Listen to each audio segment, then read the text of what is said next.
Latest technology courses, best infrastructure మరియు అద్భుతమైన placements. Engineering లో మీ best choice Avion institute of engineering and technology, Ibrahimpatnam. Hello guys, welcome to I dream media. నేను మీ నందు. ఇవాళ మనతో పాటు స్టూడియోలో డాక్టర్ హరీష్ ధనెట్టి గారు ఉన్నారు. సార్తో మాట్లాడి కొన్ని టాపిక్స్ అయితే డిస్కస్ చేద్దాం. నమస్తే హరీష్ గారు. నమస్తే అండి. హరీష్ గారు, రీసెంట్ టైమ్స్లో మనం ఎక్కువ చూసేది ఏంటి అంటే అందరికీ మనీ కావాలి. అసలు మనం డబ్బులు ఎందుకు సంపాదిస్తున్నాం అంటే బేసిక్ నీడ్ కోసమా, లేకపోతే అందరికీ షో ఆఫ్ చేసుకోవడం కోసమా? ఈ ఎక్స్ట్రా ఈఎంఐస్, ఎక్స్ట్రా లోన్స్, ఈ ప్రెషర్స్ అన్నీ ఎందుకు? క్రెడిట్ కార్డ్ ప్రెషర్లు. Yes, exactly. యా, డబ్బు అయితే అవసరము. అవసరాన్ని మించి కంఫర్ట్ కొంటున్నాము కాబట్టి కొంచెం ఎక్కువ ఉండొచ్చు ఈ రోజుల్లో. అందులోనూ ఈ టైంలో డబ్బు అవసరాన్ని మించినదే. అవసరం ఇంకా ఎక్కువే. ఓకే, అది ఎక్కడ దాకా ఉండాలి అంటే మన పర్సు దాకానో జేబు దాకానో ఉండాలి. అది ఎప్పుడైతే మన బ్రెయిన్కి ఎక్కుతుందో అప్పుడు ప్రాబ్లమ్స్ స్టార్ట్ అవుతాయి. డబ్బు యాజ్ ఇట్ ఈస్ చెడ్డ కాదు, ఎంతనా డబ్బు సంపాదించవచ్చు, బాగా సంపాదించుకోవాలి. కానీ ఆ డబ్బుని బ్రెయిన్కి ఎక్కించుకుని మదంగా మార్చుకుని పొగరుగా మార్చుకుని చేసుకోకూడదు. ఆర్ ఆ డబ్బు వస్తే ఏదో అవుతుంది అనే దాంట్లో అప్పులు చేసి ఇంకోటేదో ఫ్రాడ్ చేసి లేదా తప్పుదారి పట్టిపోవడం అనేది కూడా వెరీ వెరీ బ్యాడ్. డబ్బు అవసరం, డబ్బు కంఫర్ట్, డబ్బు హ్యాపీనెస్ తెస్తుంది. చాలా మటు డబ్బు ఆనందాన్ని కూడా కొంటుందండి. ఈ రోజుల్లో ఏదైనా సరే డబ్బుతో కొనుక్కోవచ్చు. ఓకే, డబ్బు ఉండాలి. ఎట్ ద సేమ్ టైం ఆ డబ్బు అనేది ఎప్పుడు చూసినా ఎవరు చూసుకున్నా అండి, మనీ ఆర్ ధనం ఈజ్ ఎనర్జీ. ఓకే, ఎక్కడి నుంచి వస్తున్నా సరే నీకు ధనం, it will carry energy with it. ఎందుకు ఎంతమంది చేతులు మారుస్తుంది తెలుసా డబ్బు? ఎంతమంది దగ్గర చేతులు మారుస్తుంది. అందులో ఒకటి ఏడుస్తూ ఏడుస్తూ ఇవ్వచ్చు నీకు డబ్బులు, మనకే ఇవ్వాల్సిన అసలే. ఆ ఏడుపు ద్వారా ఎక్కడో కష్టపడ్డ డబ్బు అయ్యో పోతుందని ఎక్కడెక్కడెక్కడి నుంచో ఆ పాకెట్ నుంచి మన దగ్గరకు వస్తుంది. So money carries energy. Okay, ఎనర్జీతో పాటు వస్తుంది కాబట్టి ఆ ఎనర్జీ ఎక్కడో చోట డెసిపేట్ అవుతుంది. ఒక చోట ఎనర్జీ సెటిల్ అయ్యి ఆ ఎనర్జీ ద్వారా డెసిపేట్ అవ్వడం స్టార్ట్ అయితే అది ఖచ్చితంగా ఎఫెక్ట్ చేస్తుంది. ఓకే, అందుకని ధనం ద్వారా వచ్చే ఎనర్జీ రెండు రకాలుగాను ఉంటాయి. Okay, first and foremost thing మన హెల్త్ విధంగా డ్యామేజ్ చేస్తుంది. ఓకే, లేదా మన క్యారెక్టర్ విధంగా డ్యామేజ్ చేస్తుంది. అంటే మనం తీసుకునే మనీ వాళ్ళు ఎలా ఇచ్చారు అనే దానిపైన ఇది డిపెండ్ అవుతుందా? మన స్థితి ఎలా ఉందో దాని మీద డిపెండ్ అవుతుంది. ఓకే, మన స్థితి, వాళ్ళు ఎవరైనా ఎంతన్నా ఇవ్వచ్చు, బట్ నా స్థితి కరెక్ట్గా లేకపోతే అది రెండు రకాల ప్రాబ్లమ్స్ని తీసుకొస్తుంది డబ్బు. ఒకటి క్యారెక్టర్ పోతుంది, రెండు హెల్త్ రూపంలో డ్యామేజ్ చేస్తుంది. ఆ క్యారెక్టర్ పోయిందంటే దాంట్లోనే అన్ని రిలేషన్షిప్స్ పాడైపోతాయి. మీరు డబ్బు ఉన్న చోట చూడండి ఇవే జరుగుతుంటుంది. Relationship, you are losing your character, you are losing your self.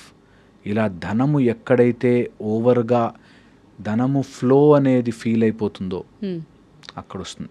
రానవసరం లేదు, డబ్బు వస్తుందేమో అనే దాంతో కూడా చాలా తప్పులు చేస్తారు. అవును. ఓకే, సో ధనంకుండే క్వాలిటీ అది. నేను ఎప్పుడు చెప్తుంటాము, లక్ష్మీ చాంచల్య రూప. ధనం ఎప్పుడు కూడా అలా నీ దగ్గరకు వస్తుందంటే వెళ్ళిపోవాలి, అట్లా ఫ్లోలో ఉండాలి. నువ్వు దాచిపెట్టాలి, డబ్బు నాకే నాకే నాకే అంటే. And money is an always ఎంత ఫోర్స్ అంటే, ఎంత ప్రెషర్ అంటే, మనం ఓపెన్ హార్ట్తో ఓపెన్ మైండ్తో ఉండకపోతే ఓకే ధనం అని తినేయగలదు. అంత ఫోర్స్ అది. ఎంత ఫోర్స్ తెలుసా? లక్ష్మీదేవి అలా పాల సముద్రం నుంచి వస్తే అప్పటిదాకా ఎగబడ్డ దేవుళ్ళు, నాకు అవి కావాలి ఇవి కావాలి దేవుళ్ళు లక్ష్మీదేవిని తీసుకోలేకపోయి విష్ణుమూర్తి తనలోకి తీసుకున్నా అంటారు, నాభి ద్వారా గుండెల్లోకి తీసుకున్నాను అంటారు. ఎందుకు తెలుసా? అందరూ కంట్రోల్ చేయలేరు డబ్బుని. శ్రీ మహావిష్ణువు కాబట్టి కంట్రోల్ చేయగలిగారు, కానీ లేకపోతే డబ్బు అందరి దగ్గర అందరూ కంట్రోల్ చెయ్యలేరు. ధనం అంత పవర్ఫుల్. వచ్చింది అంటే అలా మన ఏదో రకంగా తిప్పడానికి ట్రై చేస్తుంది. అది రిలేషన్షిప్స్ పాడు చేయడానికో, లేకపోతే నీ ఆరోగ్యాన్ని పాడు చేయడానికో, నీ క్యారెక్టర్ని పాడు చేయడానికో మారిపోతుంది. If you are not ready, నీ వెజల్ కరెక్ట్గా లేకపోతే. అందుకే మీరు చూడండి, చిన్నప్పుడే ఏదో ఒక పని చెప్పేసి డబ్బులు సంపాదించవచ్చు అందరూ. ఈ రోజుల్లో ఏముంది, ఏదో ఒకటి చేసుకుని ఏఐ చేసుకునో లేకపోతే పానీపూరీలు అమ్ముకునో ఏదో ఒకటి డబ్బులు వచ్చేచ్చుగా. డబ్బు కాదు ముఖ్యం, డబ్బు కంటే ముందు మనకి విద్య ముఖ్యం. విద్య ఈజ్ నాలెడ్జ్, విద్య ఈజ్ దట్ విద్వత్తు ఈజ్ ఇంపార్టెంట్. అందుకే విద్య ఇచ్చి తర్వాత నువ్వు జాబ్ చేయరా, డబ్బులు తెచ్చుకోరా అంటారు. అది ఎందుకో ఈ రోజుల్లో అంతా స్కిల్, డబ్బులు సంపాదించడానికి మారింది. కానీ యాక్చువల్గా బ్రహ్మచర్యము, దాని తర్వాత గృహస్థ. ఫస్ట్ ఆ బ్రహ్మచర్యం పీరియడ్లో నాలెడ్జ్ తెచ్చుకో, ధనం అంటే ఏంటో తెలుసుకో, ధనం ఎలా పనిచేస్తుందో తెలుసుకో. బికాజ్ ఎవ్రీ ఎనర్జీ, ఎవ్రీథింగ్ మనకి ఏది వస్తున్నా సరే there will be A methodology that's called dynamics. ఆ డైనమిక్స్ దాటి వెళితే కైనెటిక్స్, ఆ కైనెటిక్స్ దాటి వెళ్ళి బయటికి ఎలా వస్తుంది అనేది చాలా చాలా ఇంపార్టెంట్. ఓకే, సో ఇది తెలియక చాలామంది మధ్యలో వస్తుంది డబ్బు, ఆర్ వస్తుందేమో అనే ఫీలింగ్లో వ్యసనాల బారిన పడతారు. ఫస్ట్ దెబ్బ కొట్టింది క్యారెక్టర్. టక్కని డబ్బులు రాగానే ఫస్ట్ వాడు వెతుకుతాడు ఎక్కడ పెట్టచ్చు, వెళ్తాడు. ఆ వ్యసనంలో వస్తుంది ఆపోజిట్ జెండర్ ఒకటి, అమ్మాయి అయితే అబ్బాయి మీద, అబ్బాయి అయితే అమ్మాయి మీద, ఆపోజిట్ జెండర్, డబ్బు వెళ్ళిపోతుంది. లేదంటే సమ్ కైండ్ ఆఫ్ సబ్స్టెన్స్, నీ బ్రెయిన్ని డోప్ చేసి మొద్దు చేయడానికి సబ్స్టెన్స్ వస్తుంది. అది ఆల్కహాలో, సిగరెట్టో, మందో, డ్రగ్, ఏదో రూపంలో దిగుతుంది ఒక సబ్స్టెన్స్. ఎక్కువ డబ్బులు ఉంటే లేజినెస్ కూడా పెరిగిపోతుంది ఆటోమేటిక్. సబ్స్టెన్స్ వచ్చిందంటే లేజినెస్ అయిపోతారు. ఇంకోటి వచ్చిందంటే థర్డ్ ఫార్మాట్ నేను చెప్తున్నాను. డబ్బు మన లైఫ్లోకి వచ్చి దెబ్బ కొట్టాలి అనుకుంటే మాత్రం రిలేషన్షిప్స్ మీద కొడుతుంది పెట్టి. ఇంట్లో నాకు డబ్బు ఉంది అనే దాంట్లో గొడవ వచ్చేస్తాయి. అది క్రెడిట్ కార్డ్ రూపంలో వచ్చినా కూడా వైఫ్ అండ్ హస్బెండ్ మధ్యలో గొడవ తెచ్చేస్తుంది, పిల్లల మధ్యలో గొడవ తెచ్చేస్తుంది, కుటుంబాలు నాశనం అయిపోతాయి డబ్బుతో. అందుకే ధనాన్ని అలా చూడాలి మనం, చాలా జాగ్రత్తగా హ్యాండిల్ చేయాలి. హ్యాండిల్ చేయడం రావాలి, because it is carrying energy. ఇది అర్థం కాదండి చాలామంది. నేను చాలా చెప్తుంటాను ఇట్లాంటివి, తిడతారు చాలామంది, అర్థం కాదు వాళ్ళకి. దట్ నేను చూశాను, కళ్ళారా చూశాను ఎట్లా కాపురాలు కూలిపోవడం. డబ్బుంది, ప్రశాంతత ఉండదు. డబ్బుంది, లైఫ్లో ఏమి ఉండదు. సో డబ్బు అవసరమా? అవసరాన్ని మించే అవసరం ఖచ్చితంగా. డబ్బులు నాకు ఇస్తే నేను వదులుకోను, నాకు ఏమైనా డబ్బులు ఇస్తే తీసుకుని జేబులో పెట్టుకుంటా, అలా కాదు. చాలామంది అట్లా, నీకు ఇస్తే తీసుకోవా డబ్బులు అంటే చాలా గొప్పగా తెలివిగా మాట్లాడేసి అని ఫీల్ అవుతారు. అట్లా కాదు, డబ్బు వస్తుంది, నీకు వచ్చాక నీ స్థితి బాగాలేకపోతే ఎలా యూజ్ చేస్తాం, మన బిహేవియర్ ఎలా ఉంటుంది అని. మన బిహేవియర్ సరిగ్గా లేకపోతే డబ్బు లేనప్పుడు ఒకలాగా, ఉన్నప్పుడు ఒకలాగా, డబ్బు అని అనుకుని ఒకలాగా. చాలామంది క్రెడిట్ కార్డు, లోన్ కూడా డబ్బు అనుకుని ఖర్చు పెట్టేస్తారు. ఓకే, అది డబ్బు కాదు, అది యువర్ క్రెడిట్, యువర్ నష్టం. అంటే వాళ్ళ దగ్గర ఐఫోన్ ఉంది, వాళ్ళ దగ్గర కార్ ఉంది, మనం కూడా ఈఎంఐలో తీసుకుందాం, వాళ్ళకి చూపించుకోవడం ఎక్కువ ఖర్చులు పెట్టుకునే. ఎంత ఫూలిష్ అది, ఎంత మూర్ఖత్వం. అంటే అలా నీ దగ్గర లేని డబ్బుని ఖర్చు పెడుతున్నావు అంటే ఉన్నవన్నీ అమ్ముకోవాల్సి వస్తుంది అంటారు.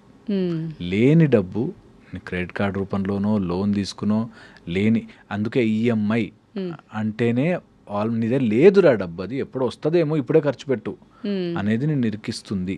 జాగ్రత్త పడాలి. కొన్ని ఇంపార్టెంట్ కండిషన్స్ ఉన్నాయి ఇందులో. కొంతమందికి అండి ఒకటి ఏదైనా అట్లాంటిది అప్పు ఉండాలి, అప్పుడే వాళ్ళు రన్ చేస్తారు, వాళ్ళకు మోటివేషన్ ఉంటుంది. అన్నీ ఉన్నాయి, కంఫర్టబుల్ అంటే అలా కొద్దిగా మనం ప్లాన్ చేసుకుని లైఫ్ని ఈజీగా లీడ్ చేయాలి. సో ఒక హౌస్ లోన్ ఉంది, సరే ఐ హ్యావ్ టు వర్క్ దానికోసం అన్న అట్లా మినిమల్ ఓకే. బట్ అది కాకుండా ఓవర్ట్గా ఫార్ ఎమోషనల్ వాటి కోసమో, లేకపోతే వ్యసనాల కోసమో, లేకపోతే కొంతమంది ఈగో కోసం పోయి కొంటారు, ఆ ఈగోల కోసమో అట్లా పోయి కొన్న డబ్బు నిలవదు. అలాంటి డబ్బు మిమ్మల్ని స్పాయిల్ చేసేస్తుంది. So don't allow that kind of energy. ఎప్పుడైనా అట్లా వస్తుంది అంటే లెట్ ఇట్ ఫ్లో. ఏ డబ్బు వస్తున్నా సరే అది ఎక్కడి నుంచి వస్తుంది, ఎలా వెళుతుంది, ఇది న్యాయమా ధర్మమా ఆలోచించుకోవాలి. లేకపోతే ఇది ఆల్వేస్ మనీ ఎట్టుకన్నా తిప్పచ్చు, మనీ తిప్పేస్తుంది. సో జాగ్రత్త పడాల్సి వస్తుంది. ఎంత కుదిరితే అంత డబ్బుని ఒక చెక్ లిస్ట్లా పెట్టుకుని ఈ టైంకి ఈ టైం డబ్బు గురించి ఆలోచిస్తాను, మిగతా టైంలో డబ్బు కాకుండా చాలా పనులు నేను చేసుకోవచ్చు. ఇది ఉండాలి. చాలామందికి తెలియదు ఈ పాయింట్. నేను డబ్బు సంపాదనలో పడి ఫ్యామిలీని నెగ్లెక్ట్ చేయలేను, నేను డబ్బు సంపాదనలో పడి నా పిల్లల మీద అరవలేను, నేను డబ్బు సంపాదన కోసం నా వైఫ్ని నా హస్బెండ్ని నేను నెగ్లెక్ట్ చేయలేను, నేను డబ్బు సంపాదన కోసం పడి నా తల్లిదండ్రులని దూరం చేసుకోలేను, నేను డబ్బు సంపాదన కోసం పడి నేను నా వ్యవస్థగా యాజ్ ఎ సొసైటీగా నేను ఏర్పడ్డ నా సొసైటీని నేను చీట్ చేయలేను. డబ్బు కోసం నా దేశాన్ని నేను అమ్మలేను, డబ్బు కోసం ఆ డబ్బు ఆత్రంలో పడి ఇతరుల మనసు నేను నొప్పించలేను. These are the basic facts. So అందుకని డబ్బు ఎవరికైనా వస్తుంది అంటే దీస్ థింగ్స్ క్రాస్ చెక్ చేసుకోవాలి. నేను నా డబ్బుతో వాడెవరినో హర్ట్ చేయలేను, వీడెవరినో ఇన్సల్ట్ చేయలేను. నేను I should not do that because డబ్బు ఈజ్ అన్ ఎనర్జీ. అది ఫ్లో అవుతూ ఉంటుంది. ఫ్లో అవుతుంది కాబట్టి ఆ ఎనర్జీతో పాటు మనకు వస్తుంది కాబట్టి మన లోపల డిపాజిట్ అయితే సెడిమెంట్స్ ఫామ్ అవుతాయి. ఒక్కొక్క చోట ఒక్కొక్క బ్లాక్ అయిపోతుంది. You will not grow. So ఎంత కుదిరితే అంత, ఎంత మానసికంగా ఎంత కుదిరితే అంత డబ్బుని ఒక ఎనర్జీ లాగా గుర్తించాలి. అది వస్తుంది అంటే అంత పవిత్రంగాను చూడాలి. ఒకవేళ ఎవరికైనా వస్తే డబ్బు మీరు ఎందులో పెడుతున్నారు? Is it giving you money back or is it taking your energy అనేది చూసుకోవాలి. నెంబర్ 1. కొంతమంది అయితే అంటే ఫ్యామిలీ, కిడ్స్ ఇది కూడా పట్టించుకోకుండా ఎప్పుడు డబ్బు వెనకే పరిగెడుతూ ఉంటారు. ఆ పిల్లలు ఫాదర్ని మిస్ అవ్వడం కానీ, మదర్ని మిస్ అవ్వడం కానీ, ఇది కూడా మనకి మనీ మేనేజ్మెంట్లోనే మేనేజ్ చేస్తారు. అబ్సల్యూట్లీ అండి. నేను చెప్పా కదా ఇందాక, దట్ అనవసరంగా మనీ వెనకాల పడి ఇవి వదలదు. మనీ సంపాదించే టైంలో ఇప్పుడు అందుకే మనకు ఉద్యోగం 9 to 5 ఆర్ ఒక జాబ్ ఒక టైము పెట్టారు. ఆ టైంలో చేసుకో. మిగతా టైంలో ఆర్ నువ్వు ఏదైనా జాబ్ చేయాలనుకున్నావు, బయట బిజినెస్ చేయాలనుకో ఒక టైం అయిపోయింది దాని డబ్బు కోసం. మిగతాది ఫ్యామిలీ. ఇంకెందుకు సంపాదిస్తావు అంటా నేను. ఓకే సంపాదించేస్తావు, ఈరోజు ఫుల్ కోట్లు మీద వేసుకుంటావా? బంగారం తింటామా? ఏం చేస్తాం? అందుకని నీకు రిలేషన్షిప్ లేకుండా, ఫ్యామిలీ లేకుండా, నీకు నీ ఫ్రెండ్స్ లేకుండా, కుటుంబం లేకుండా ఎందుకు? ఓవర్ స్ట్రెస్, హెల్త్ పాడవుతుందో లేదో చెప్పలేము. ఏం చేసుకుంటావు? మనీని ఎంజాయ్ చేయలేరు. అండ్ ఎప్పుడు ఆ వ్యసనంతో పాటు వస్తుంది, హెల్త్ ప్రాబ్లమ్స్తో పాటు వస్తుంది, క్యారెక్టర్ని తింటూ వస్తుంది. అందుకని కేర్ఫుల్. అందుకని ధనం జాగ్రత్తగా ఉండాలి.